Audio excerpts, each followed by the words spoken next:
Thank you for attending Electromate's Automation and Food Safety webinar featuring IP69K Products. My name is Chris Simo. I'm the sales manager at Electromate. We are a company specializing in high-performance robotic and mechatronic systems, which include servo and stepper solutions, positioning actuators, and robots. Our extensive product selection is backed up by just-in-time delivery and stocked inventory. We also offer engineering assistance and technical support by our dedicated customer service team. A couple of housekeeping details before we start the webinar. It will last approximately 45 minutes and will be followed by a 15-minute question and answer period. All attendees are in listen-only mode. Please post your questions in the chat box to the right. If we run out of time, we will email the answers after the event. The webinar will be recorded and the link to download it will be available to you in 2 days' time. Previously recorded webinars are available on Electromate's YouTube channel at electromate.com. We'll begin the webinar now. The first speaker is Aaron Dietrich, the marketing manager at Pneumatic. Aaron has an extensive background in the motion control industry and years of experience working with drives and controls as a design and application sales engineer. Aaron has a bachelor's in electrical engineering from the University of North Dakota and an MBA from the University of St. Thomas at Minnesota. Aaron, go ahead, please. Chris, I'm trying to click the next slide here. There we go.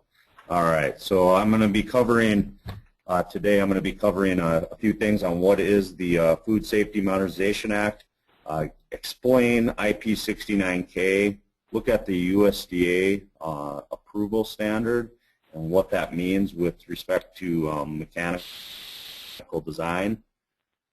Also look at some things with IP69K construction, and then jump into Kollmorgen's hygienic products that we offer.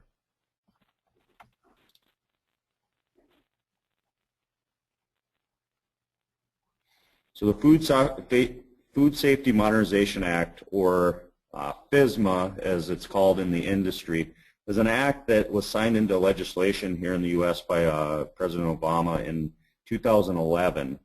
And really the big thing here is with any good government regulation, there's a lot of fine print. And you know what that fine print means is, sorry, we got a little delay in our animation here, is really shifting the focus from, I would say, preventative or responding to contamination events to getting into prevention. And that is being more proactive. If there's something they don't like, they can come through and audit a plant. If there's something they don't like, they have the power to shut you down before a contamination event happens. So this is starting to have some teeth with the legislation. Some other important dates here. This is an article from Food Engineering on some of the legislation. I'm not going to go through each one of these dates, but it's coming and it's coming fast. August 30th, 2015 is when this stuff is going to be fully in effect for human and animal food. And then, as you can see with the other dates, it's going to continue to flow after that. So this is coming soon. The big food manufacturers are definitely aware of this and are making preparations. From an IP rating standpoint, for a lot of time, I think the industry was using the IP 65 to 67 rated product in order to meet the needs for that washdown environment. But IP69K has gotten a lot more popular in recent time. And really what this is, and this is in the green, so depending on if you want English or metric units, the details is it's up to 175 degrees Fahrenheit at up to 1450 psi. So this is high temperature, high pressure washdown, and there's a lot of things that you need to do in order to withstand that.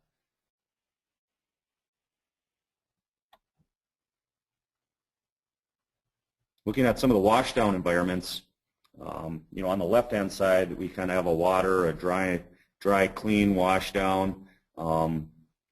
in the middle, you know, more of an IP66, 67 rating where you have maybe a low pressure, low caustic washdown, some of these industries, but you know, on the right-hand side, this is the most stringent, these high caustic, the dairy, the meat, and the poultry.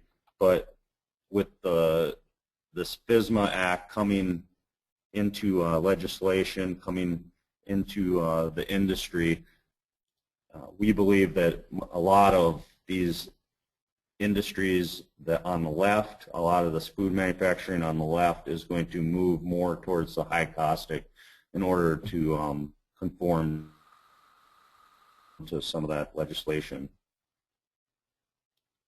From a standards of design standpoint, the USDA, when you get this presentation, I have links in here to their guidelines. There's a dairy and a meat and poultry guideline for equipment design, and I'll touch on, you know, what some of the specifics are of that.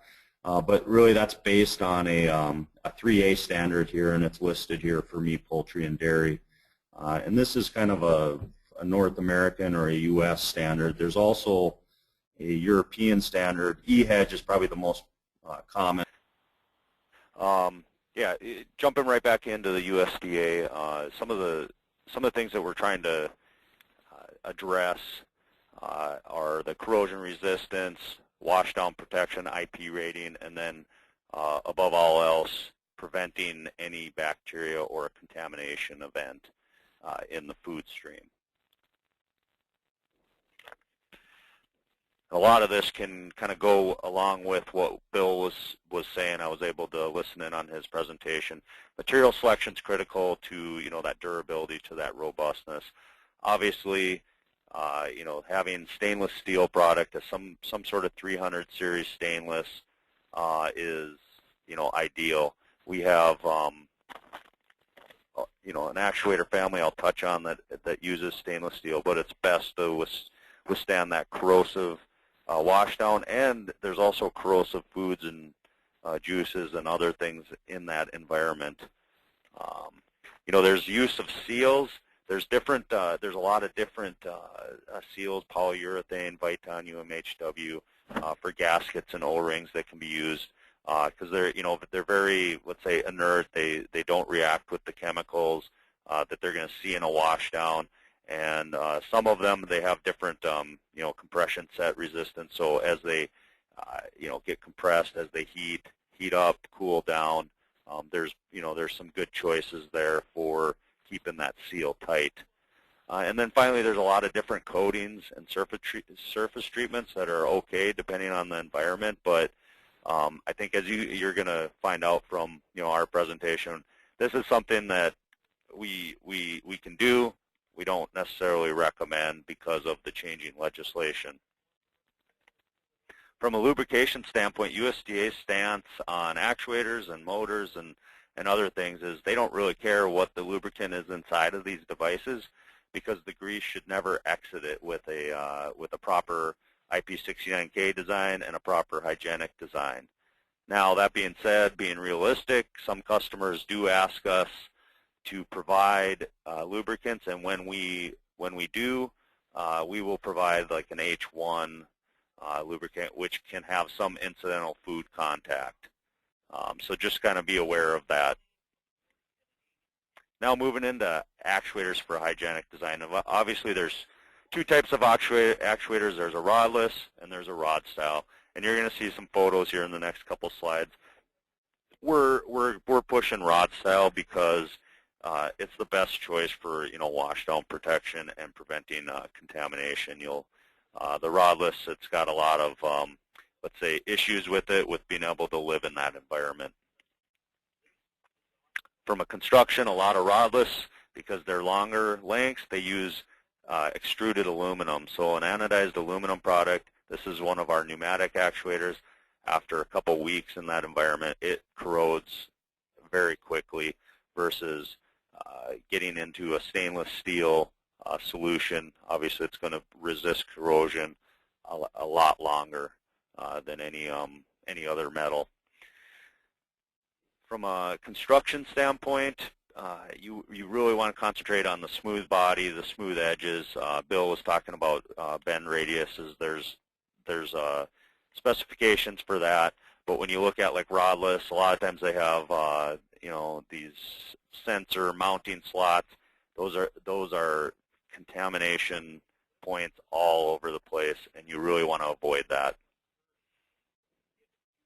From the use of hardware, with actuators, it's really difficult to get around not using hardware. So if you have to have hardware to put stuff together, use hex or Acorn head bolts, because they, like a socket head bolt, which is very, very common, it's got a little pocket in it. That's a place that's difficult to clean, and it's a place where contamination can happen. And same thing. Here you can see a use of a socket head. It's recessed. This is one of our actuators. This is not a good actuator for the food environment, because not only do you have a socket head, you also have it recessed into a tight space which can't be cleaned. Here's one of our white paint actuators. You can see we machined out around that bolt, so it's got a nice smooth surface. So if someone's hitting a wash down in that environment, it's going to shoot right through and get any food or build up out of there. And then here's a rod seal with nice open spaces, easy to clean. From the use of sealing joints, Bill mentioned no metal-to-metal contact, and that's absolutely true. With the use of O-rings, it's difficult with some of our actuator designs to get that O-ring to the surface. So when you do have metal-to-metal contact, theoretically, the small bacteria can get in there and start to grow. So the USDA and these other design guidelines are going to look for visible gaskets between the metal, and/or we're actually starting to move into welding some of these seams on some of our actuators, and that would be the kind of the holy grail of sealing a joint. That's going to give you no contamination points and literally infinite wash down protection. From a conformance standpoint, with actuators and other like motors and other devices, in order to conform here, there's kind of two areas they're concerned about: a non-product contact zone, and in that case, with an actuator, you do not need this additional seal or wiper on the rod, as you can see here. This little bracket, which is an additional seal. But if you're in a splash or contact zone and in horizontal, you actually have to have that, and that prevents anything that gets on the rod, back here to get into the contact zone, which would be out here on the rod. If you're over the food, they actually require this hygienic option plus this like a plate, some sort of protection. So if anything gets on the actuator, wants to drip down into the food, this is like a catch plate. And the catch plate has to be as big or bigger than the footprint of your device. Here's a photo of one of our USDA actuators, but this is really a design principle of Kollmorgen products. We don't build products that are meant for, I would say, commercial grade applications. We're building industrial grade products, durable, long lasting, 24/7 sort of manufacturing environment. When you look at this product, and I'll highlight the whole product family here in 2 slides, but we do a lot of welding. We weld the rod end on, we're welding the head on. Here you can see the use of hex head bolts to put that are used for mounting with gaskets, seal. We have the additional hygienic option for the seal to be in the splash contact zone. The use of round beveled edges everywhere throughout the actuator, as you can see, just taking all those design principles and putting them to work. Now I'm going to just cover real quick 2 product families that we have. We have a white paint product line. This has an integrated servo motor in it, so you can integrate this product with anybody's drive. We have 4 frame sizes up to 7,000 pounds. We have ball and roller screw options, and then we have that white paint option with an IP67 rating. So for some of the lower end washdown environments, this product uses a stainless rod, stainless front end, stainless hardware under the paint, and Viton seals underneath. So it can withstand quite a bit of washdown, but if you get into the most stringent environments like a meat, poultry, and then some of those ones that I showed earlier in my presentation that are moving in that direction, this is really the product that we're pushing. We have a product line that has six sizes of stainless steel construction, all the way from something that would be about a 1/2-inch bore pneumatic cylinder, if you're familiar with that market, up to sizes that can do about 4,500 pounds or 20 kilonewtons. We have USDA certification on the 2 largest sizes. We're looking at rolling that back with some of the smaller sizes, but it's a very clean, hygienic design, and all sorts of different options where we can mount just about anyone's motor. The AKMH that Bill presented, we've worked together on a few customer applications that fits perfectly with this actuator, makes a really good hygienic design. And then finally, just who Pneumatic is, and some of the things that the value we bring to the equation with the actuators is we build all those actuators I just showed in 15 days, built to order if it's out of the catalog. We have a sizing software that we can use to size the actuator and the motor as well. It'll give you the motor specs that you need. We have the Your Motor Here program, so like the Kollmorgen motor and the Micron gearbox, that stuff should be in our database. You specify that you want to use that combination, and we will build our actuator so it mates perfectly up with that. And then all these actuators are on our website for download and bring right into your machine. So that's all I have. We just like to say that from an electric actuator standpoint, we have a ton of product.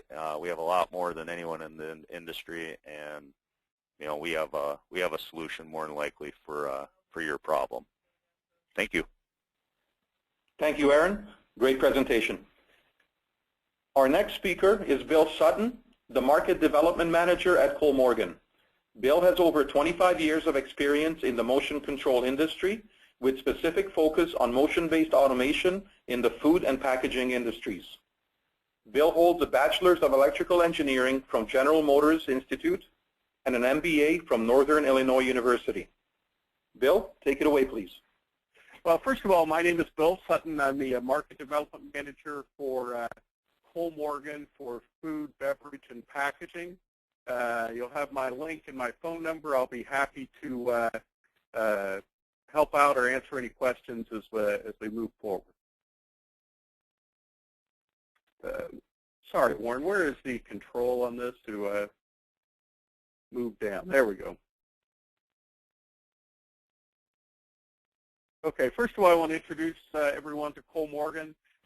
Kollmorgen is a leading supplier of motion components, motion systems and components across the globe. We have everything from very high performance, cost-effective motion controls down through drives, motors, gearboxes, and actuators. And we're based in Radford, Virginia. We've been in the servo business for a long time. Many servo motors that you've used were Kollmorgen. They just had another brand on them. So we're actively in this marketplace and have tremendous expertise to solve very difficult motion applications.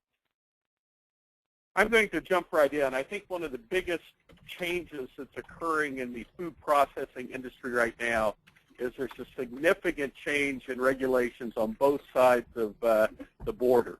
Is that the Public Health Agency of Canada and the FDA are really moving in harmony to change the way that they regulate food. Is that meat processing and dairy processing and poultry have always been fairly heavily regulated by on both sides of the border, but the rest of the food processing industry, and even in those industries, it's becoming more, the regulations are changing. And the two acts are the Safe Food for Canadians Act and the Food Safety Modernization Act, which both of those are very similar. They move from reactive to preventative. Is that in the past, when people started getting sick, both agencies looked for the source of that sickness, tracked it down, and voluntarily worked with food processors. That is changing. Is that basically all food processors above a certain size will be required to have a HACCP, which I will describe in just a minute, to enable for continued operation. And both of these acts are changing the policing powers of the FDA and the CFIA. In the future, they'll have the ability to shut down facilities, force recall, and have increased fines and even criminal penalties if people if they do not have a plan in place and if they are not following that plan. And that is a big change because they've not had those powers in the past, and all of those powers have been reactive.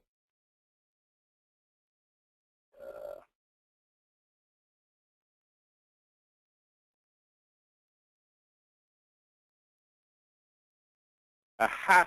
This is the most important acronym to remember in food safety. If you Google food safety, you'll see a lot more acronyms, but HACCP is the most important one. Every single food manufacturing facility needs to have one of these, and they need to have it active, and they're enforcing it in their operation. HACCP stands for Hazard Analysis and Critical Control Points. Essentially, throughout their entire supply chain, they need to identify places where problems can occur and have a plan for preventing those problems. And if they have any deviation from their plan, they need to document that.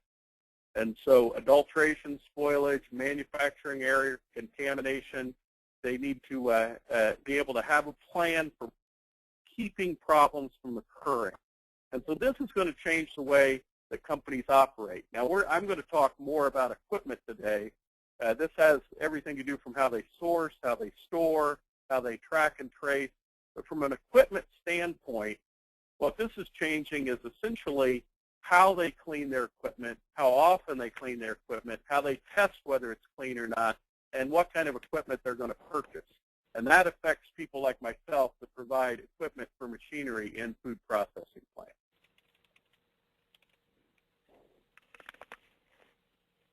When FSMA, Food Safety Modernization Act, was passed in 2011, PMMI, like I said, there's a lot of acronyms, the Packaging Machinery Manufacturers Institute, talked to machinery builders. And basically, most of those machinery builders believe that their standard machines will need significant redesigns to be able to effectively help their customers meet the food safety standards. As we go on down, this is a quote from a machinery builder, and this particular, they make vertical form fill seal machines, and this particular engineering manager was in the food industry before, but his quote very succinctly states what I think is going to happen and is actually happening even now. He said, I believe when the FDA finalizes its regulations that a few major food producers will be inspected, targeted, and penalized. Production will be shut down, fines levied, publicity generated. Then we'll see a significant shift in attention to washdown activity. We see our motor gearbox business going from 70% painted, 30% stainless steel to 30% painted, 70% stainless steel. So the slide that Aaron had that talked about people moving from IP67 equipment to IP69K equipment, this is essentially a quote from somebody in the industry that he made in May 2012, and we do business with them, and that is occurring right now. Sorry, it seems to, the slide seems to not move when I hit the button. There we go. I'm going to talk just a bit about cleanability guidelines. I'm trying to move fairly quickly through this. But basically, there are cleanability guidelines that apply to different industries. The BIS standard, maybe we've heard of. There's a number of ANSI standards that are publicized by NSF or the National Safety Foundation. EHEDG, the European Hygienic Design Group. For meat and poultry, the American Meat Institute publishes some guidelines. For dairy, it's 3A. GMA, the Grocery Manufacturers Association. All of these are very close. And what they are, they provide engineers or machinery builders a guideline to build their machines to so that the machines are cleanable. And they also provide a standard that can be obviously put on user requirements to make sure that the machine is cleanable for the end user, and they provide a general standard. I'm on a committee with the AIOE, which is an end user group, where we're developing a new standard for low moisture foods. And essentially the idea is to make machines affordable but still cleanable and durable. I'm going to talk about just all of these have a subset of, I guess, principles for the design, especially in the product zone group. No metal to metal seam is anytime that you have metal to metal meeting up, there's a crack there, and contamination, pathogens grow, and so no metal to metal seam. No crevices. If you have metal surfaces with crevices, a great place for either product or pathogens to grow. No dead spots. You can't put guards around instrumentation and then not clean inside of those. Anytime you have air, it's either not inspectable or not cleanable. It's a great place for some very serious pathogens to develop. No external hardware are purposely designed to be cleanable hardware. If you can't have bolts and nuts and other things that are very hard to clean as a part of the food zone. Minimum radius on internal angles, drains, no flat surfaces. Anytime you pool moisture, it's a great place for pathogens. Visually inspectable. If you can't see it, you can't clean it. And have a smooth surface finish. These are principles in machine design. I got a little picture there. It's like, if you're trying to clean something and you got a crack or a piece of metal or it's a 90-degree angle, very difficult to clean. The idea is you eliminate those things. So when I talk about cleanable, we're talking about following those principles. Secondly, I just want to have a discussion about ingress protection. If you look at it, in many industries, they're moving to caustic wash-down environments. And IP66, 66K, or 67 are not intended for those kind of wash-down environments. 14.5 PSA from 9 meters away or 145 PSI from 3 meters away. From both of those are from 3 meters away. Those are not, that is not the way machines are being washed down. Also, IP67K is really immersion of a device to 1 meter, which is very low pressure. And so those ingress protections are not adequate for current washdown environments. IP69K is more adequate, 1,450 PSI from 15 centimeters. That's a significantly different standard. But even there, it only has to endure that from all directions for 2 or 3 minutes. I believe our standard motors can probably meet the test for IP69K. More design, which we put into our equipment, is required for true durability in that environment. So basically what we've done, over here on the left, there's a picture of one of our competitors' motors. The one on the top is our previous generation of motors. We have designed a new motor that is basically is built for durability and cleanability, which both of those are important in a food environment. Also, it mates very nicely with the gearboxes that Howard's going to talk about in a couple of minutes. And I'm going to describe how we meet this durability standard. You see the motor over on our side. This is the AKMH motor, which stands for Advanced Kollmorgen Motor Hygienic. First of all, it's very cleanable. There is no external hardware, no bolts, screws, or anything external that can fall off or that's difficult to clean. There's no flat surfaces on this motor, on external surfaces. Even the end bell is conical. There's no metal-to-metal seam. You put gaskets in any of those seams, so there's no place for food or pathogens to hide. It has a 32-micron smooth surface finish. If you have a rough surface finish, it's very hard to get pathogens and product to remove that. This has a 32-micron surface finish. The nameplate is laser annealed. It maintains the 32-micron surface finish. There's no cracks on this. Essentially, we've created a very cleanable device that can be located directly in the food zone. So this reduces the risk of food recall and essentially reduces the cleaning time because it's much easier to clean. Secondly, though, is durability. I go into food processing plants and I see racks of white IP67 motors that have failed. And I also see racks of stainless steel motors that have limited IP69K ratings that have failed. We have designed this motor for durability. First of all, we use 316L stainless steel rather than 304, more durable. It has one cable instead of two. One place that servo motors fail in this environment, when you put chemical cleaning and then hit it with 1450 psi, the cables are not meant to stand up to this environment. The thermoplastic elastomer that we've used for the cable is specifically designed to not degrade on the 2 to 12 pH chemical range, and it can handle direct 1450 psi hitting the cable without degrading the cable. So it's made for that washdown environment.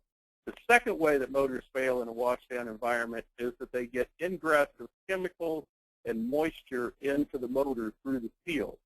If you perfectly seal up a motor for a washdown environment, when it heats up, you give positive pressure exercising the seals, and when it cools down, you create a vacuum inside of the motor. And essentially, we put a tube inside the cable that you vent to the cabinet, and this tube eliminates that positive pressure or the vacuum pressure that occurs in heating and cooling cycles on the motors that prevents ingress through the seals. And we've actually measured up to 6 psi through that tube while the motor's cooling down. If you don't have that tube to equalize the pressure, that 6 psi is alleviated by ingress being pulled in through the seal. We have a specially designed shaft seal to be able to handle washdown from the front, and we even had to harden the shaft a bit extra to be able to make it durable enough with this shaft seal. So washdown in all directions without restriction. So the motor is both cleanable and durable and is a great tool to be used in the washdown environment. Warren, I'm going to go ahead and give it back to you at this point. Thank you, Bill. Great presentation. This presenter is Howard Horn. He's the product line manager for Thomson Micron. Howard has over 16 years of experience in the motion control industry, focusing on gearhead technology. He has a bachelor's of mechanical engineering from Stony Brook University. Howard, I'll bring you up to the screen, and if you could go ahead, please. Okay, great. Chris, can you hear me okay? Yes. Okay. Sure. I think a lot of what I'm going to talk about today, again, my name is Howard Horn. I'm the product line manager for the Planetary Gearboxes. And, you know, with Bill talking about a lot of the motors, 20 to 25% of the time, those motors are going to need some type of gear reduction. And in the past, there really haven't been any type of product in the gearhead market in the IP69K arena. Trying to change the slide here, but maybe there's a little bit of a delay. Well, you know, a lot of what I'm going to talk about is probably a little bit repetitive to what you've already seen. I think some of the selection criteria for gearboxes is a little bit different than actuators and motors, but a lot of the market requirements are the same. But I'll talk briefly about some of the market conditions and the market requirements. Some of the conventional gearboxes that have been used in the past, the IP69K solution we have right now, a little bit about the material selection and the differentiators that our product offers, other markets that have similar requirements, like the medical and pharmaceutical markets, and then some typical applications that you might find that product in. These principles, I think, have probably been covered twice already, so I won't spend a lot of time on this slide. But simply, you know, these manufacturers in the food and packaging world are looking for things that are easily cleanable, all the stuff that Bill and Aaron have been talking about: sealed, smooth surfaces, round surfaces, no corners, no chamfers. They want a round design. They want stainless steel, no niches, and you know, there's a lot of hygiene and sanitation requirements. But the most important thing is to realize how much this is changing. As Chris mentioned, I've been involved now for almost 17 years in the gearbox market, and for most of that time, the type of product we've used and we've had a lot of business in the food and beverage world, but usually that's been a painted solution an IP65 or an IP67 solution, a nickel-plated solution, things like that, where over the last 4 or 5 years, that has changed drastically. No longer are these type of designs acceptable. In most of the applications now, customers want 100% stainless steel. You go to any of the trade shows or visit any of these customers, all you see is wall-to-wall stainless steel. Rarely will you see painted or plated solutions anymore, especially in the real critical food and beverage applications. So that's something that we see becoming more and more strict as far as the material selection. IP67 isn't good enough anymore. More things are being driven towards IP69K. Most of the product used was square with corners and chamfers, like I mentioned, where now they want everything to be round, everything easily cleanable. And obviously there's stricter guidelines on the grease and things like that. The other, here's a picture of a conventional gearbox. This is the type of product we sold into that market for a long time. As you can see, it's square. You can see the areas of all the things I just listed, the problems a food and beverage manufacturer would have with this type of solution. It's usually aluminum. It's usually painted or plated in some way. It's square. It's got corners. It's got IP65, usually at best, on the output seal, depending on design changes you might make. There's no seal between the motor and the gearbox. Difficult to clean. You got a label that could peel off. So this type of product has become more and more, as I said, unacceptable. The product that we've launched now for about 2 years is our AquaTRUE product. And you'll see a lot of similarities between what Bill talked about on the stainless steel motor to this. A lot of the same, and these work together very well, and a lot of those same characteristics and features and benefits on the motor side are shared with the gearbox. It's IP69K. It's 100% stainless steel. There's no external hardware. There's no, it's all one piece. So there's no seams, or there's no areas for water or moisture to get in. There's not most gearboxes in this last picture. You can see there's multiple housings that need to be sealed between these housings. We don't have that problem with this product. And it's been, performance-wise, our customers have loved it. I'll talk about some of the application success stories towards the end, some of the things that the product does very well. This is just a quick overview. It's available in 4 frame sizes. It's all rated up to IP69K. And again, all of them in one-piece stainless steel housing designs. This is just a picture of some of the testing that we did.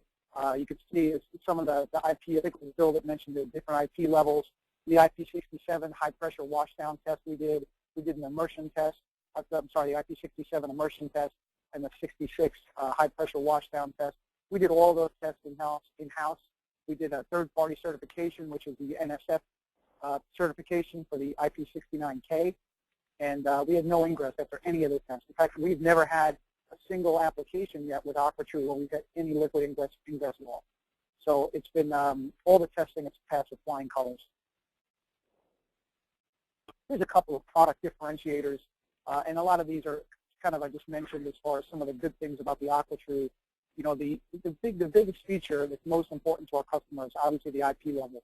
Having an IP69K level of protection on the gearbox product gives them the ability to eliminate a lot of the parts and things that they spend to protect the gearbox or protect the motor.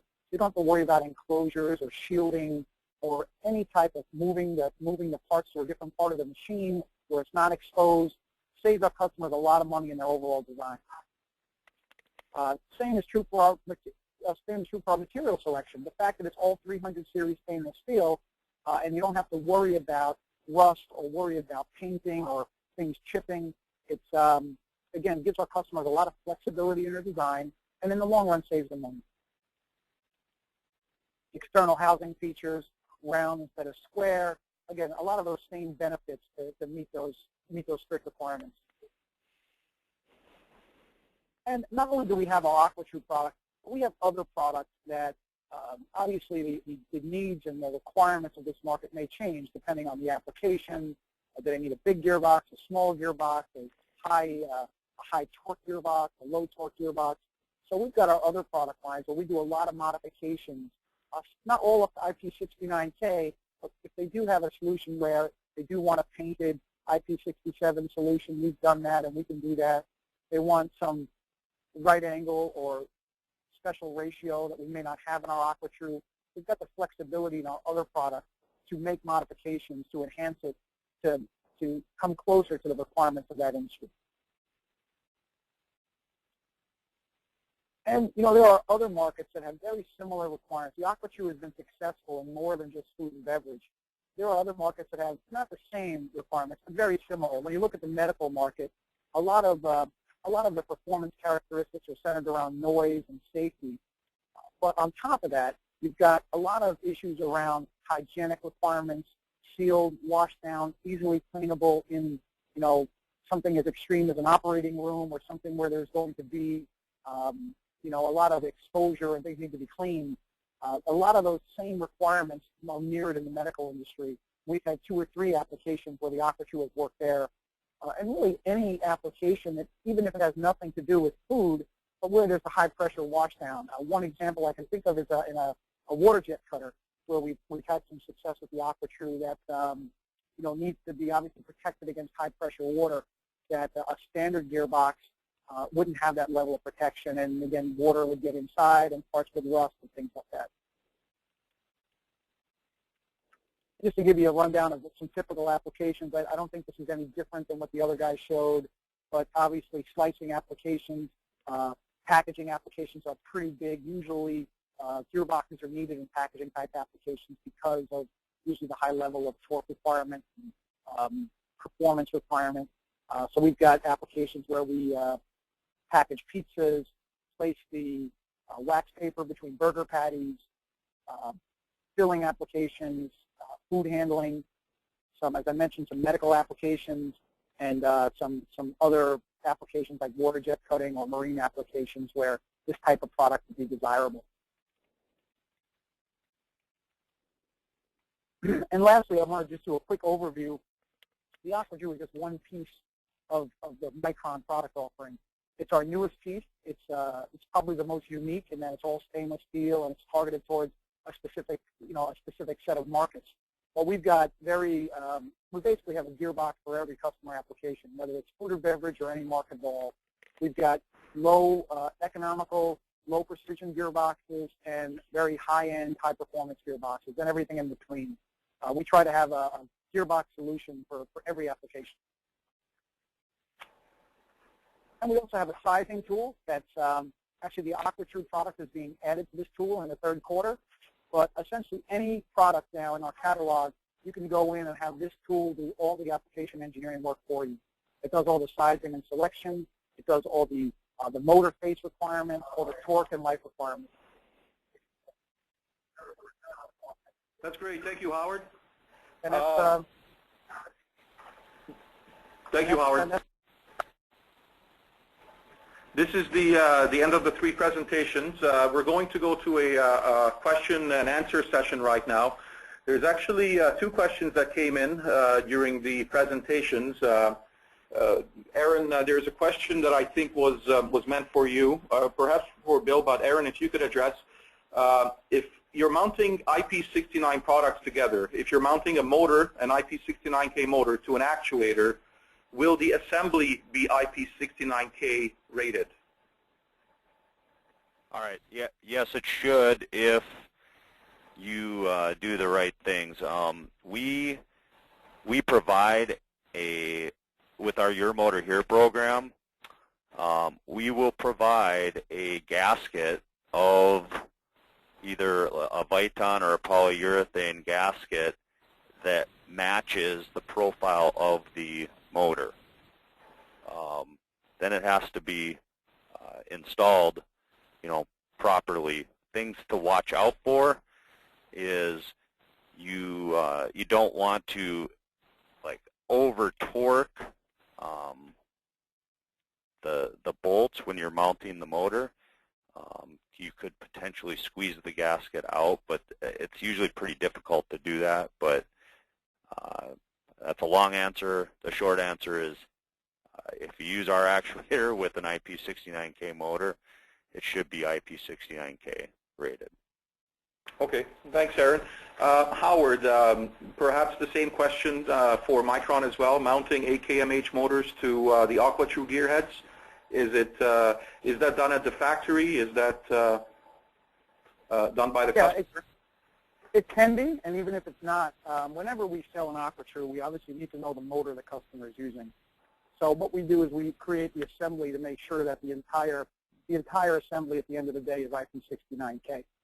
But I think that's a good question, because just because you have two parts that may be IP69K, just because you put them together doesn't always mean that that combination is IP69K. And that's true for IP65 or IP67 as well, because there has to be some thought put in to the assembly of the two parts. And as long as there's a collaborative effort that whoever, maybe if it's a gearbox manufacturer, knows the motor and the motor vice versa, so that design can be completed, then you'll never have a problem. But if you took a gearbox off the shelf and took a motor off the shelf, there's got to be, that doesn't mean automatically that it's IP69K.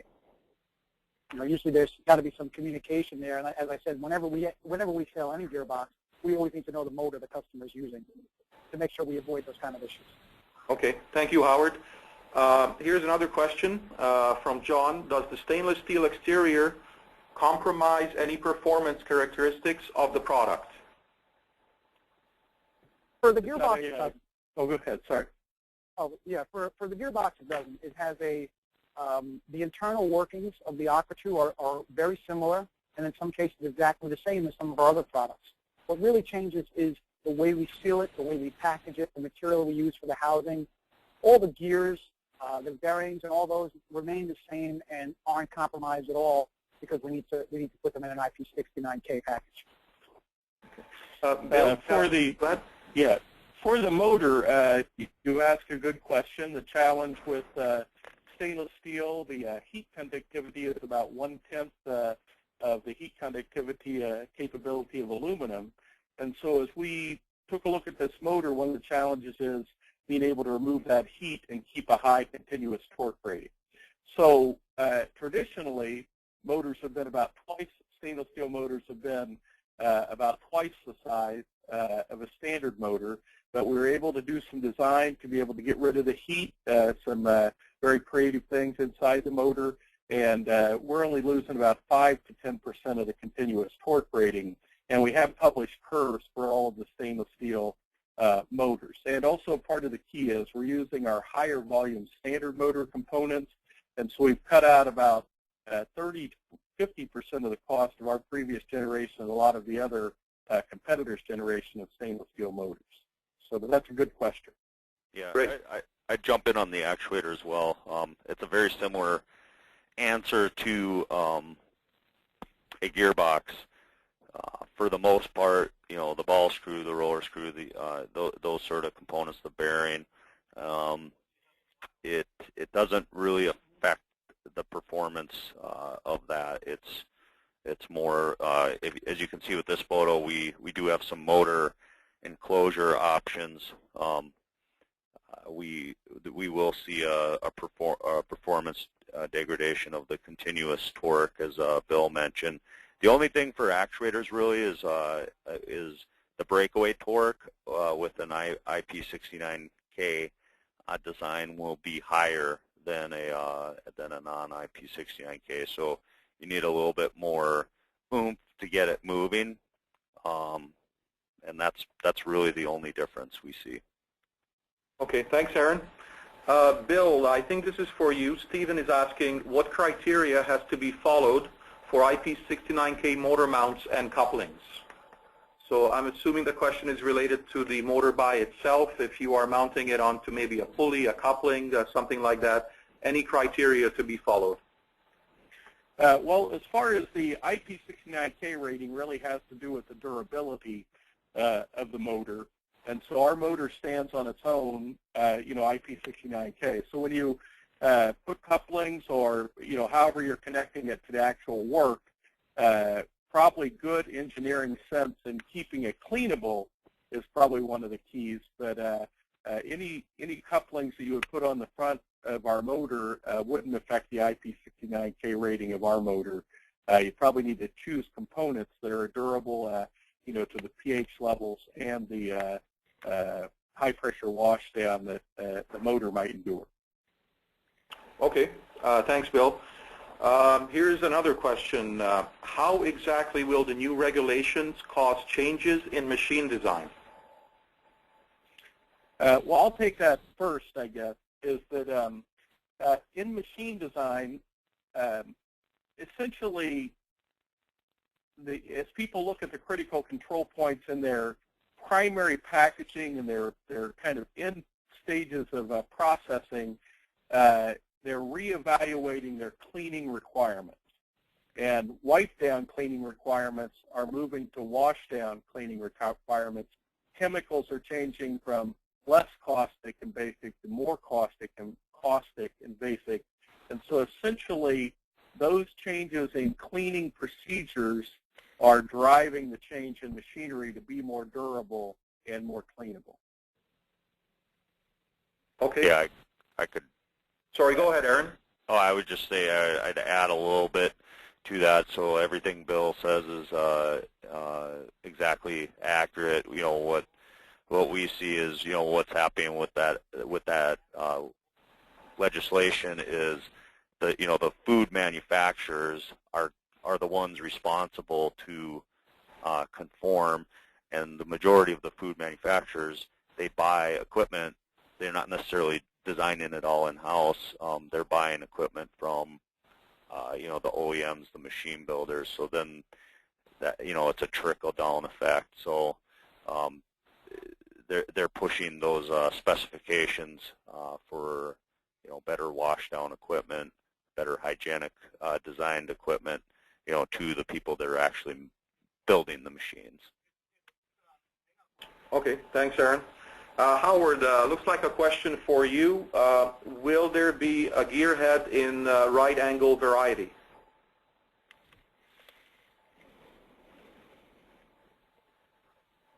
Yeah, that's a good question. It's the initial product launch of the AquaTRUE included just the inline. In fact, just the initial was actually just included a single stage inline. We've increased that this past year to a double stage, so you can get all the way up to 100-to-1. The next step in our design process is going to be a right angle version. I'd say probably about 6 months away, but it is in the works, and it's something that's probably not as popular as an inline would be, but there's definitely a decent size of the market looking for a right angle IP69K gearbox, which is, again, something we're working on and hopefully we'll see before the end of the year. Okay, thanks, Howard. Looks like one more question here, and this is actually related to Canada.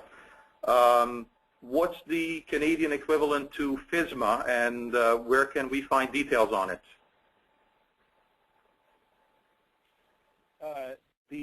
There's been a few food safety regulations passed. You know, that if you Google Canadian food safety regulations, you'll have a significant amount of reading material that you can put yourself to sleep this evening if you'd like. That the Safe Food for Canadians Act is the real equivalent to FSMA, and you can find a lot of the information on that at www.inspection.gc.ca, or you can just Google Safe Food for Canadians Act, and you'll get a lot of information. And the actual regulations for all the different industries that are in place right now are at that location as well. Thanks, Bill. Okay, that seems to be it for questions. Thank you, everybody, for joining our Automation and Food Safety webinar. And you will have access to this, to a copy of this webinar on our website, electromate.com, as well as the recording on our YouTube channel. Thanks again, and have a great day.